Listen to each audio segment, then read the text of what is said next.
Spuds again, and welcome to the next installment of the Nothing But Show Tech Podcast. What I'm going to show you today is how to create a set of your own system restore disks.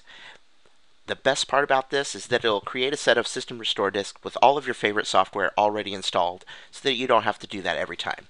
Now, this is useful for me because I try a lot of different programs so that I know the best ones to recommend to you that'll cost you less money, that'll work better, and that'll work together with other software programs. Now, you might do this if you frequently reinstall your operating system, or if you're a tech that goes out and fixes your family systems. This will become very useful to you. So the first thing that you want to do is install your operating system, and I've gone ahead and done that because it takes a long time to do. I've also run all of the updates, so this is completely updated at this point. So next, we want to go ahead and install a new web browser. I did that. I installed Google Chrome because I don't like Internet Explorer, and it doesn't work for me. I don't prefer it. So the next thing you want to do is open up that browser that you've installed and go to ninite.com. Ninite.com.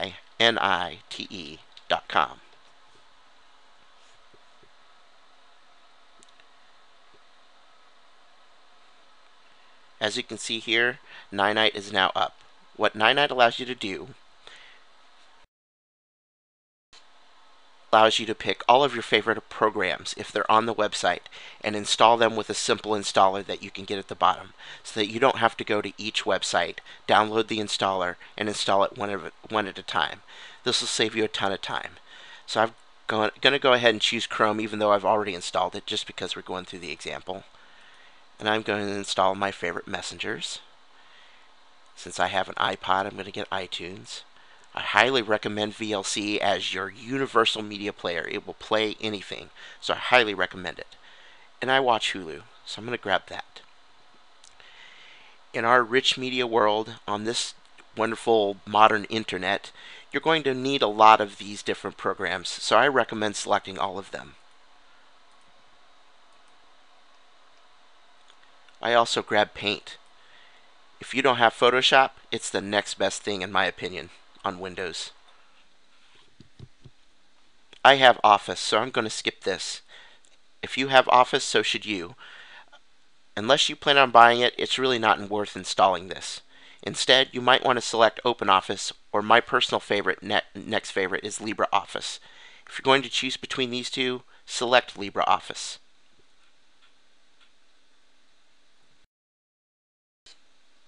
I'm going to recommend for your PDF reader, I'm going to recommend Foxit Reader over Adobe. Foxit is smaller and it's faster, and it doesn't clog up your system as much as I feel Adobe Reader does. I also recommend that you install Qt PDF. This creates a PDF printer on your system that you can use to print web pages or documents to PDF files. For security, I'll select every piece of anti-malware and anti-spyware that I can get my hands on. I no longer recommend Adaware. Adaware used to be a great program, but now it just takes up too much space and it slows down the system too much. You can install multiple anti-spyware and anti-malware programs. Though that's okay. What you don't want to do is install more than one antivirus. Between AVG and Avast, I've chosen Avast. I prefer it. It's faster and it does better for what I do with my computer.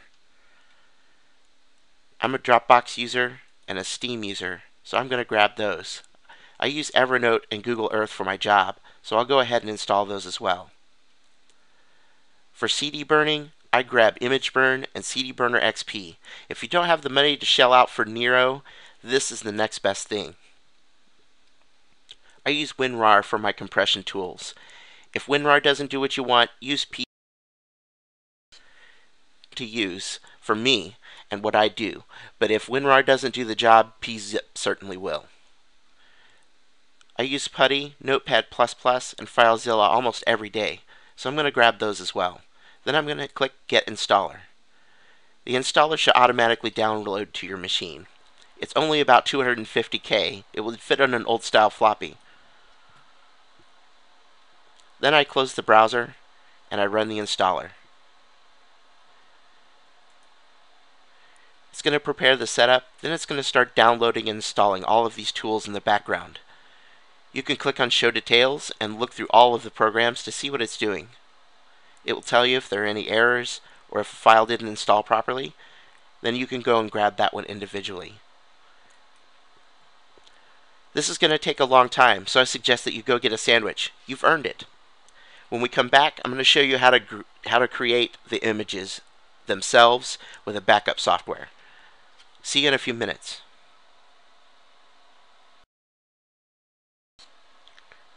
Alright, I've gone ahead and installed all of those programs, and I delete the icons because they're on my programs menu and I like to keep things tidy. So I've gone ahead and done that. I also took the liberty of installing the backup software. It's called Macrium Reflect. I'll go ahead and start that now. We'll create the rescue media later. So now what we want to do is make sure that the system reserved partition and the new partition that you've just installed your software on are both checked. And then we're going to click Image this disk. Clone will actually make a complete copy of this disk onto this disk, which then you could take out of your machine and put somewhere just in case. But for this demonstration, we're just going to use an image. Tell it that we want to use the image the C disk. Now you can tell this to directly go to your CD or DVD burner if you want. I typically do that myself. I burn them myself so I can make sure and verify the data.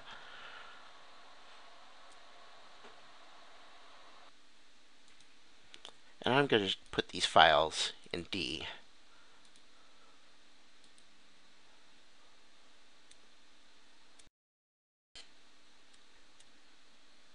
Then you can give it an image.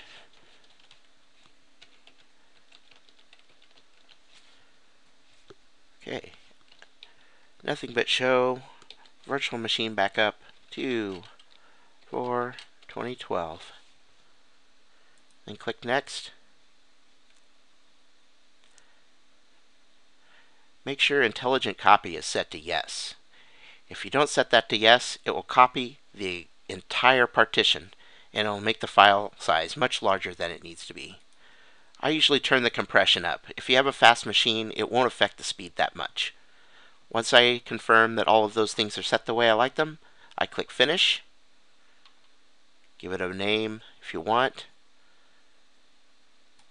Then click OK. It's going to take off and go by itself. So again, go get yourself a drink, make yourself another sandwich, and when that's finished, I'll tell you how to burn these files. Something I should mention while this is going on is that you probably shouldn't do anything with the computer while this is happening. The file system is pretty sensitive at this point, and the software is trying to get a decent backup of a running Windows machine. And that's a pretty difficult task. So go away and don't do anything with the machine while this is running. Okay, you can see that this is now starting to finish itself up. And took about 17 minutes to create that image. And the image is located now on the D drive.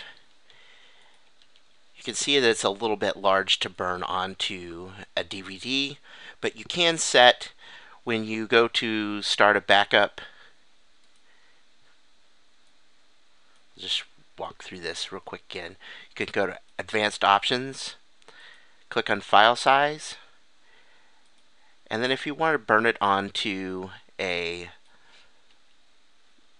single layer DVD, you can just put in 4.5 gigabytes. If you have dual layer DVDs, 9 gigabytes. Single layer Blu-ray, 25 gigabytes. And dual layer Blu-ray, 50 gigabytes. Then just click OK and it'll set the size automatically for you. And then you can click on Finish and it will actually start up the image for you. I use Auto because I move my images to an external drive and then I create the restore disks. So once you're ready to do that, you should put a CD or DVD into your drive.